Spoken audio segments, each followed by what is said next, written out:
রাত প্রায় 1:30 বাজে। কলকাতার বাইরে শহরতলির ছোট্ট একটা স্টেশন দামোদরপুর। চারদিক নিস্তব্ধ, শুধু মাঝে মধ্যে বাতাসে পাতার সরসর শব্দ। স্টেশনের একমাত্র চায়ের দোকানটাও বন্ধ হয়ে গেছে অনেক আগেই। রেল লাইন ধরে হাঁটছিল অরূপ। আজ অফিস থেকে ফিরতে বেশ দেরি হয়ে গেছে অরূপের। শেষ ট্রেনটা ওর সামনেই চলে গেল, আর পরের লোকাল আসতে আসতে প্রায় 3টে বাজবে। কিন্তু ওর মনটা কেমন যেন অশান্ত লাগছে। চারপাশে কিছু নেই, শুধু ফাঁকা প্ল্যাটফর্ম, অন্ধকার রেল লাইন আর ঝিঝি পোকার ডাক। হঠাৎ ওর কানে এলো একটা চাপা হাসির শব্দ।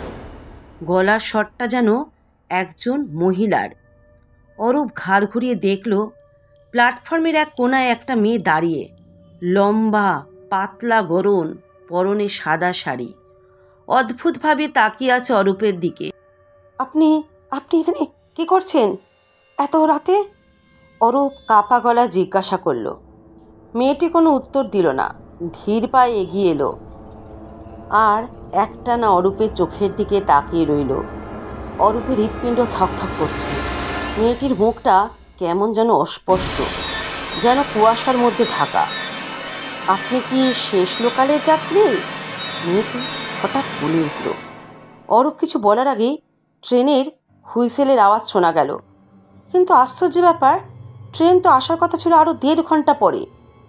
স্টেশনে একটা পুরনো ট্রেন ঢুকলো। পুরো ধুলোর আস্তরণ পড়ে গেছে ট্রেনের গায়ে, যেন অনেক বছর ধরা পড়েনি। দরজাগুলো খোলা, ভিতরে ফিকে হলুদ আলো জ্বলছে। চলুন, ট্রেন এসে গেছে, মেয়েটি হেসে বলল। অরূপ কিছুতেই নড়তে পারছে না। ট্রেনের জানলাগুলোতে অসংখ্য মুখ, সবই ফ্যাকাশে, ফাঁকা চোখে তাকিয়ে আছে ওর দিকে। অরূপে মনে পড়ল, এই ট্রেন তো 50 বছর আগে এক ভয়াবহ দুর্ঘটনা ধ্বংস হয়েছিল। মেয়েটি হাত বাড়িয়ে বলল, এটাই শেষ লোকাল, উঠে পড়ুন। অরূপ চিৎকার করতে চাইল, কিন্তু গলায় এক ফোঁটা শব্দও বেরোল না। ট্রেনের দরজার কাছে পৌঁছাতেই একটা ঠান্ডা হাত ওর হাত চেপে ধরল। তারপর সব অন্ধকার।